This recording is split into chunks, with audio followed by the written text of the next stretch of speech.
athletes from the Duquesne University Dukes. David Dixon, Kareem Rozier, and Fusini Dambrot will be the 3 student athletes. Duquesne is number 11th seed in the East Regional. They beat BYU yesterday. And we are ready for questions at any time. Start right here in the second row. Thank you. Hey guys, Corey, Chris, and DK Pittsburgh Sports. This is for all 3 of you.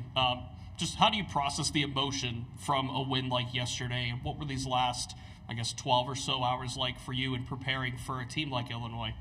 We're going to start with David and then move to the right.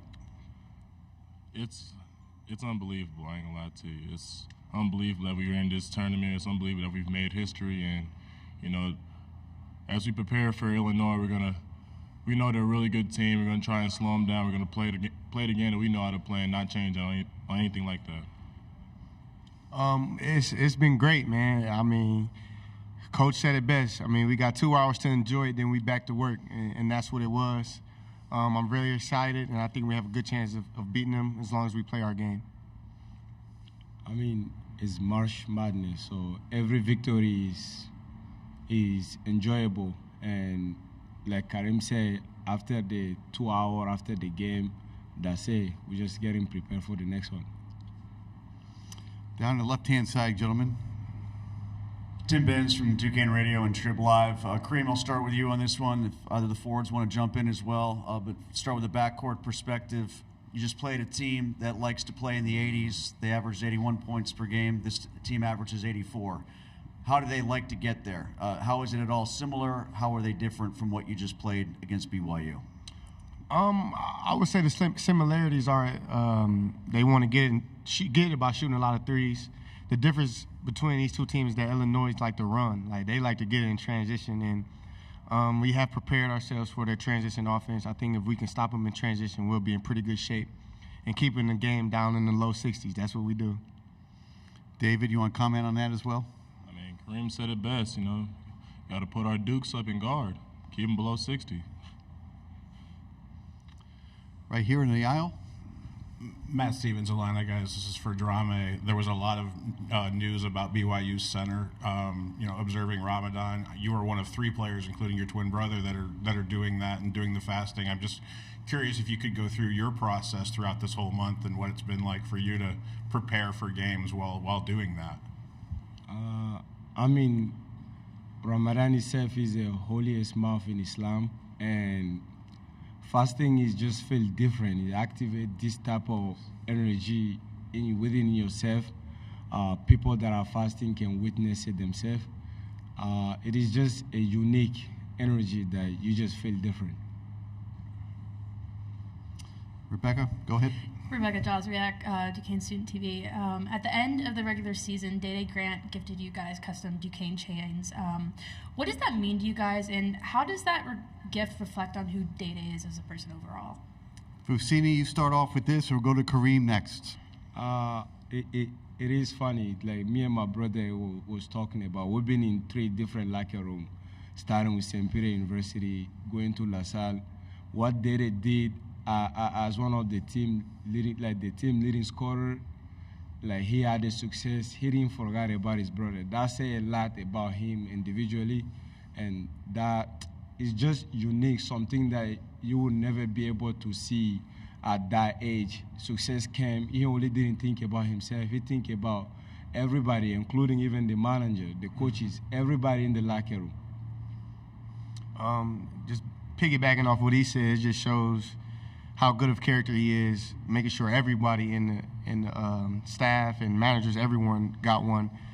And, man, it just shows how bright and big his heart is, because all the attention he's getting, because he is so good, he's still making sure we're a part of that. And I really appreciate him for that. And the whole team does as well.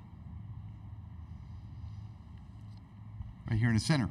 Hi, guys. I'm Steve Greenberg from the Chicago Sun-Times, and I want to ask all of you about Illinois. It's a question about Illinois' offense, but specifically, there's been a point in each of the last several Illinois games when they've been down and they've just blitzed the other team and kind of overwhelmed them with a sustained run. and then the game completely changed. So, given their streaky nature, I guess, and how good they are when they're good, what makes you think you can stop it? David, start off, please, and we'll go to Kareem next. I'd say we have significant experience in that type of thing. Like, teams are going to throw their best punches when they're down, and in order to be successful, you got to take those punches and dish them back as well. So, it's happened to us plenty of times this season. In the A-10 tournament, we've taken punches. We've been down in games after being up by a lot, but, it's just all about staying the course, keeping steady. Don't falter. Don't let anything get you out of whack.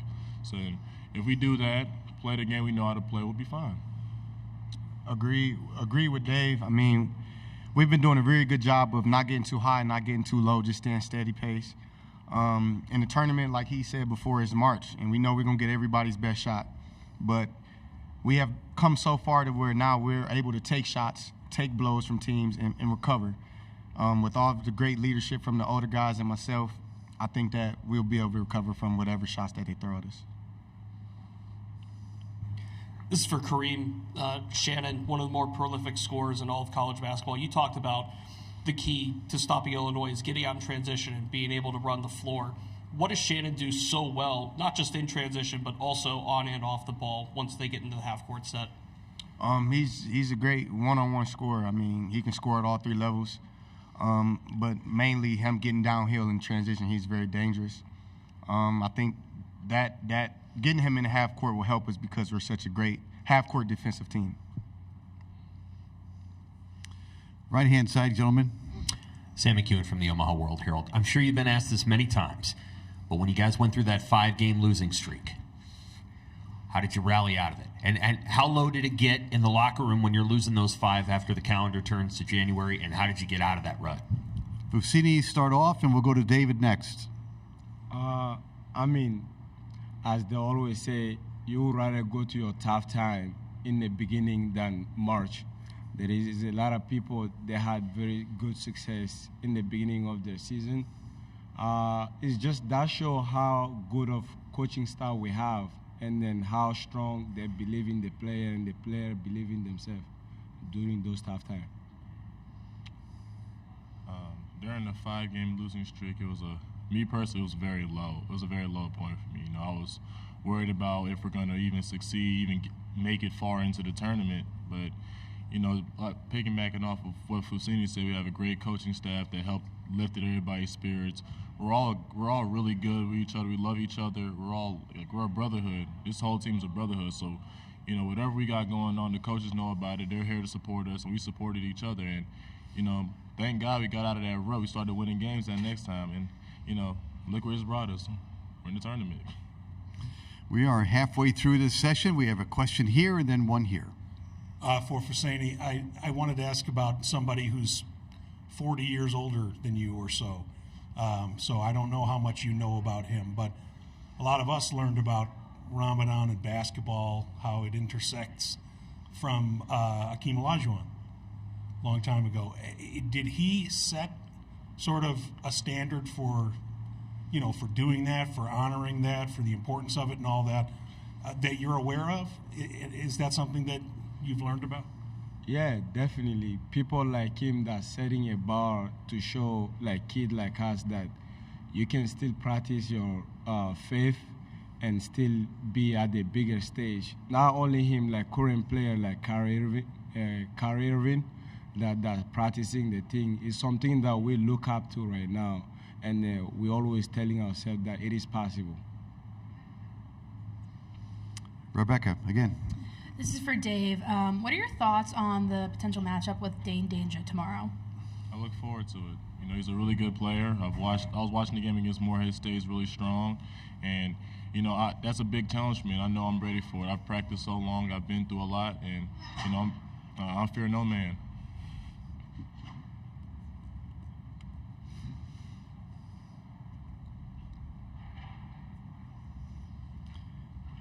Anything else for the Dukes? Yes, right in the center here. Then we'll go to the aisle. Go. Is it me? Yep. Well, since we've got you, I want to ask about repping the A10. We've got an A10 team in Chicago, Loyola. How good is the league? And when I think it's something like, let's say, 8th or 9th in RPI. It might not even be that high. When you hear about how the A10 is sort of perceived compared with the so-called big boy leagues and all that, how do you interpret it?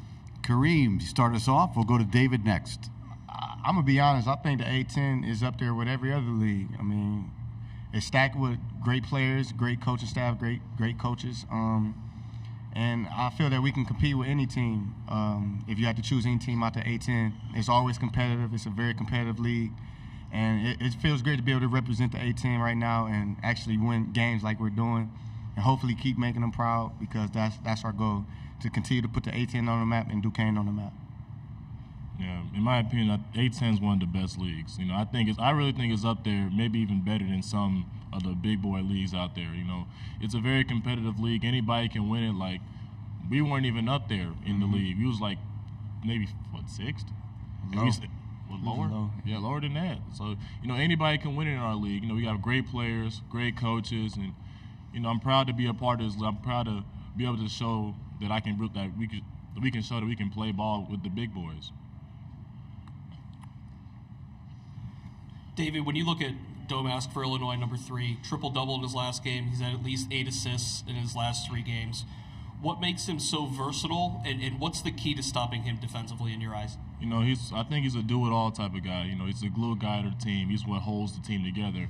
And, I feel like in order to win the game tonight, well, not tonight, on Saturday, we got to make life difficult for him. So we got to be all over the place, cause chaos. And if we do that, the game will be in our favor.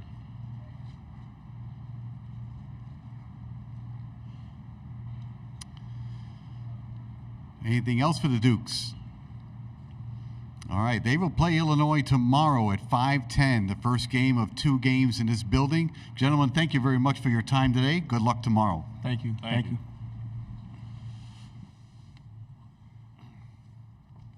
Good job. Thank you.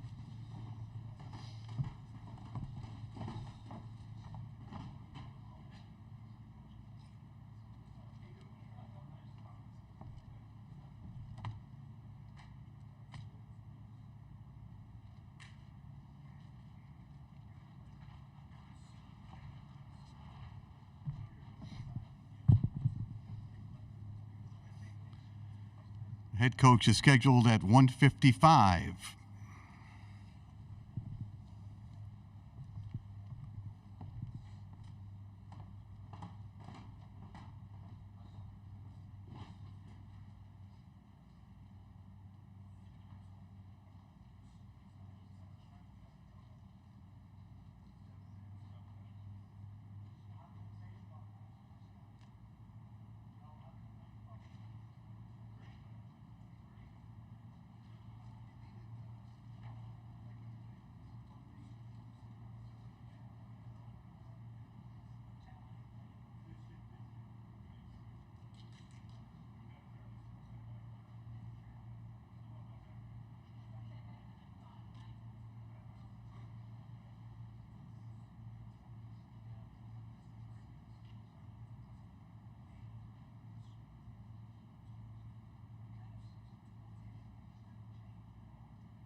155 slot is filled by the head coach.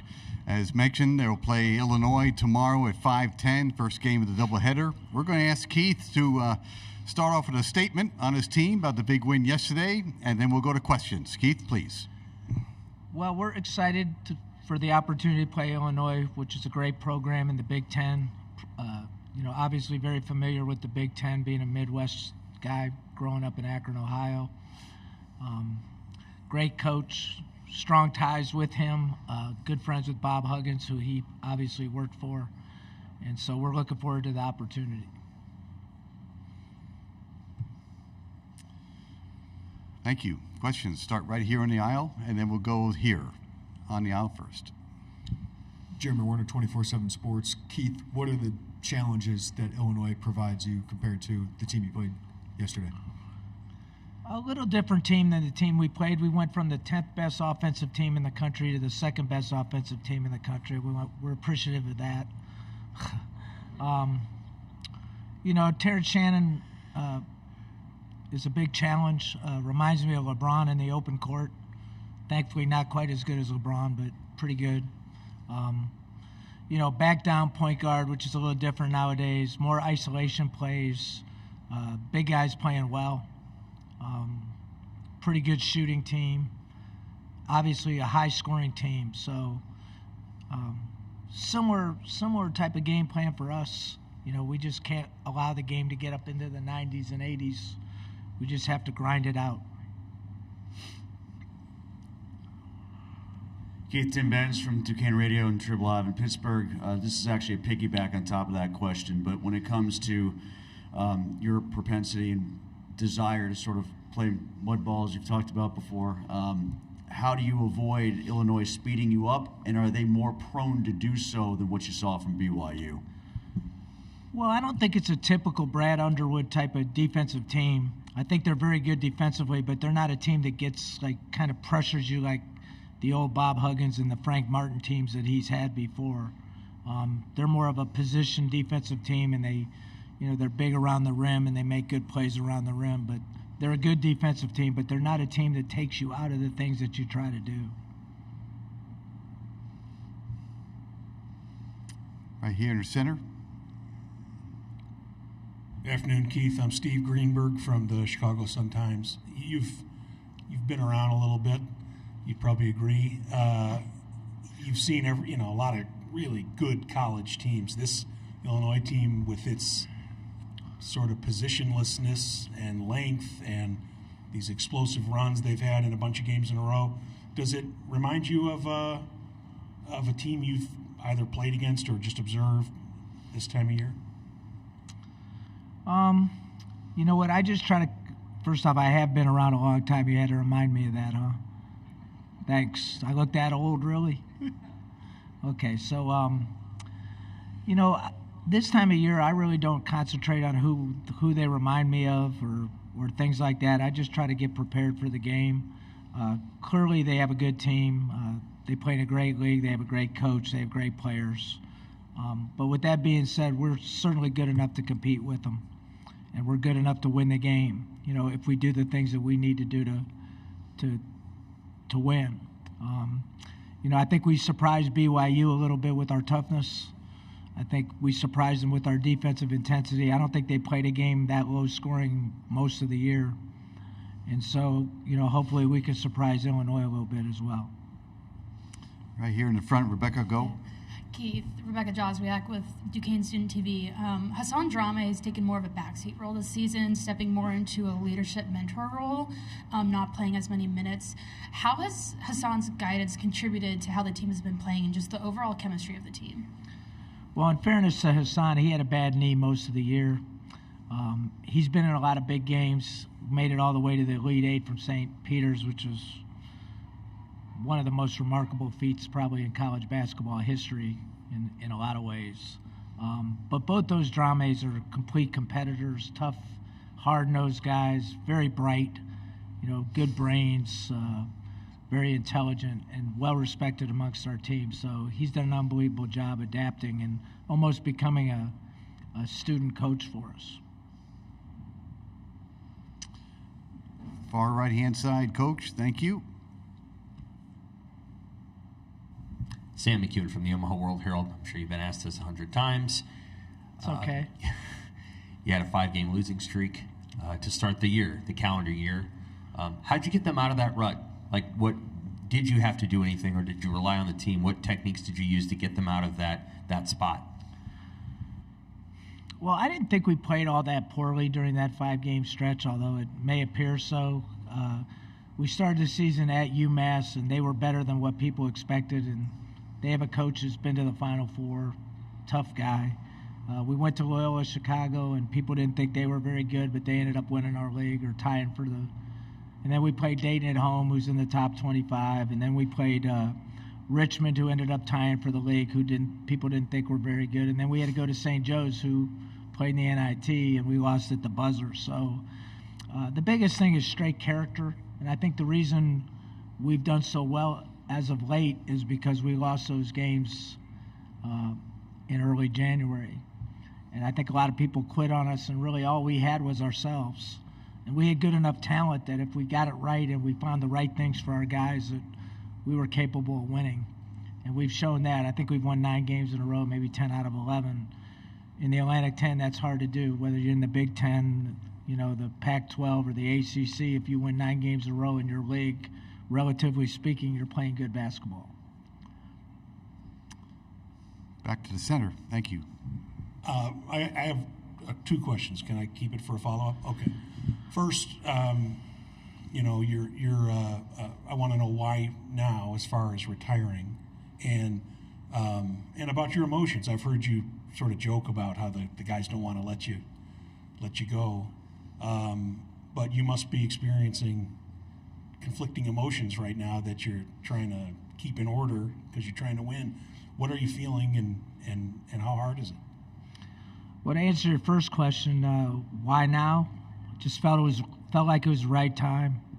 It's been a hard 7 years. I lost my dad during the time. We were out of the arena for 2 years. COVID. Wife's got breast cancer. I just wanted to leave when I loved it still. And I made the decision before the season.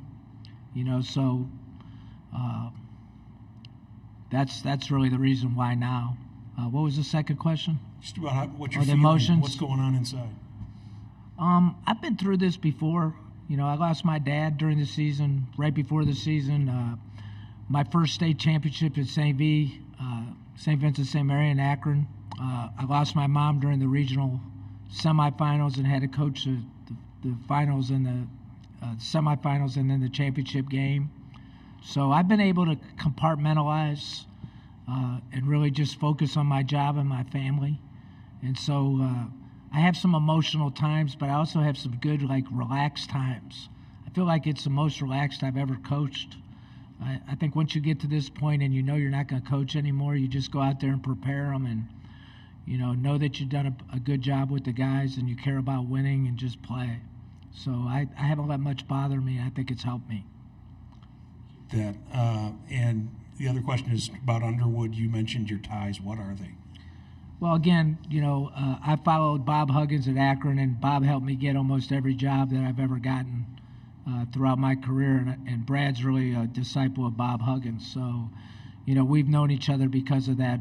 Andy Kennedy and Frank Martin and all of us are pretty much disciples. Even though I never coached with Bob, a lot of the things we do are related to Bob. A lot of respect for him as a coach and as a human being. A little misunderstood, and that's why I have great respect for Coach Underwood. I know that they're very close. We are halfway through the session. We have 2 questions up right here in front. Rebecca, thank you. Hi, Keith. I know we've already talked a little bit about Terrence Shannon Jr., but can you walk us through your defensive assessment of him and Marcus Damask for us? You want me to give away my whole game plan, or? I mean, it's pretty clear if you watch him. Shannon's a definite pro. Maybe a first-round draft pick. I don't know. I don't know where he is on the board. I really don't look at stuff like that. Explosive athlete, unbelievable going to the rim in the open court, good 3-ball shooter, good toughness, good motor. Damask we played at Bradley when he was at Bradley, so fairly familiar. A little surprising to me that he went from a 3-4 man to a point guard, but he's done an unbelievable job with that. I think the biggest thing is Coach Underwood has put the pieces together and made a really good basketball team, and I feel like the whole is even better than the parts. I got to give him a lot of credit for that, because that's really what coaching is trying to take a bunch of individual guys and make them into a good team. And he may have had better talent with some other teams. I don't know for sure. You guys would know better than me. I don't follow him that closely. But certainly they're playing as a team probably better than any team he's had. So that's my assessment. We have 4 questions up now. We're going to start in the back standing. Coach Spencer Thomas from the Duke. Since you touched down in Brooklyn last Tuesday, you've basically spent the last week and a half alternating between hotels and arenas, and what I imagine must just sort of feel like you're down in a bubble. I'm curious what's that been like for you, for someone who's experienced it before, and then for your team who are sort of just stuck together for the last week and a half. Well, not only that, but we also played at George Mason and VCU, where we were out Friday to Tuesday. So we had a long stretch then as well. I mean, in a lot of ways, it's really good because you have nobody else but each other. You know, so you're pretty isolated and you're pretty concentrated on basketball, and, 2 tough games on the road at George Mason and VCU, and then right into the A-10 tournament. And we played well with it, so maybe we ought to stay out more often. Hi, Coach. LeBron obviously supporting you guys on social media, and I guess he sent you guys some shoes as well. Have you heard from him personally? And what's it like to have the King on having your back here in the tournament? Well, it would be better if he was on our team. Then we might have a little bit of an advantage, right? He'd be hard to deal with. Listen, LeBron's a great human being. He's done more for our city, Akron, for his community, education in the inner city, cares about people that have been committed to him, and he'll never forget, people that have helped him. He likes me, but he loves Drew Joyce, who's our associate head coach. They've been best friends for forever. And he cares about us, and it's nice to have him as a part of our program. I wouldn't be sitting here if it wasn't for him. Right-hand side, Keith. Greg at Clinton. This is for WESA, the NPR station in Pittsburgh. Your players had talked the other day about wanting to win this tournament game for you, since you had never won an NCAA tournament game. Given the nature of your business, were you looking ahead to that second round matchup, or did you have a chance to appreciate getting that first tournament win? I don't want this to sound the wrong way or arrogant, because I'm certainly not arrogant, but I only played in 3 of them, and we're the lower seed every single one of them. Even Bob Huggins didn't win his tournament game at Akron, so it's not so easy when you're the lower seed, but I really don't care about any of that. My only thing is, hey, get your team ready to play and play a good basketball game. And so none of that ever goes through my head. I think if you think about those things as a coach, you're headed for disaster. Like, where's your next job? What's the next, you just have to stay in the moment and make sure you're relaxed and that you convey what your team has to do to win.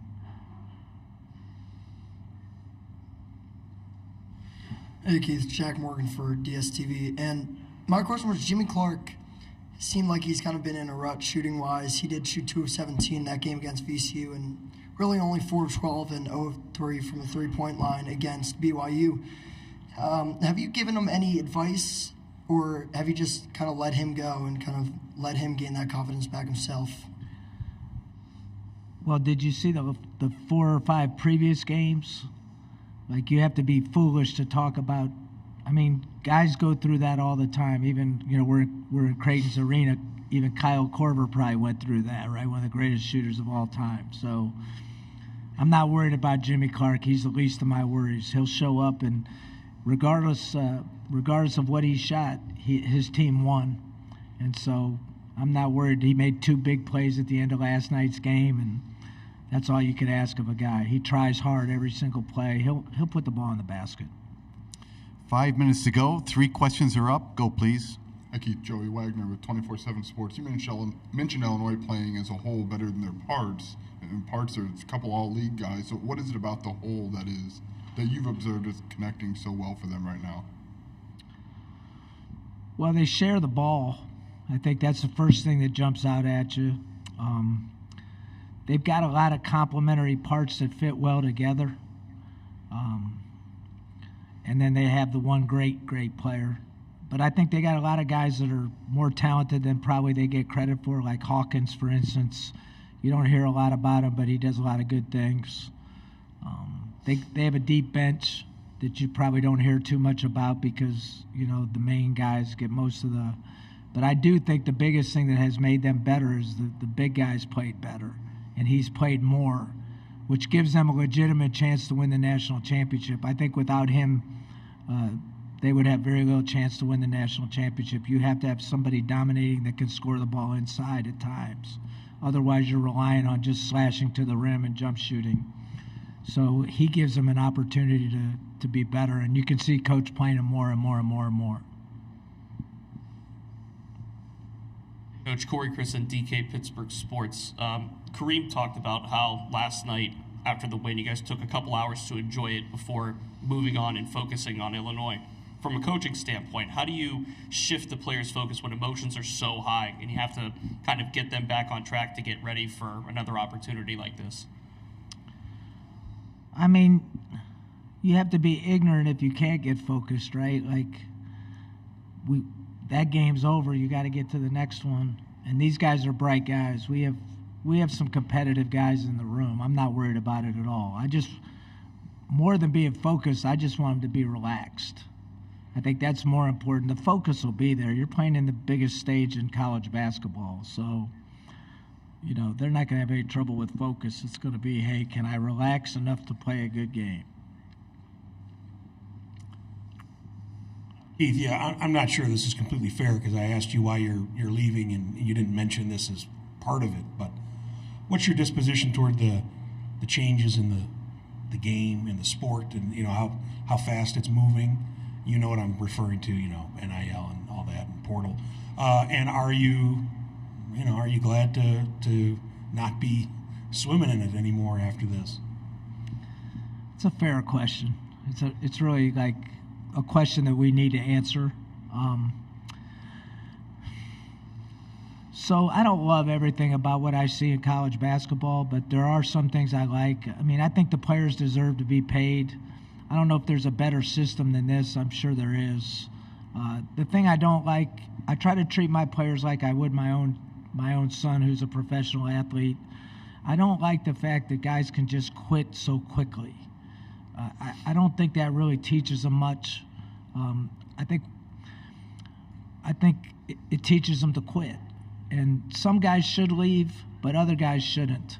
So I think that's the part I don't really like. And I think the problem with being able to do it multiple times, 2, 3, 4, and really right now unlimited, I don't think that's great. I don't think it's good for anybody. It's not good for college basketball. It's not good for the fans. It's not good for the student athlete. And it certainly isn't good for coaches.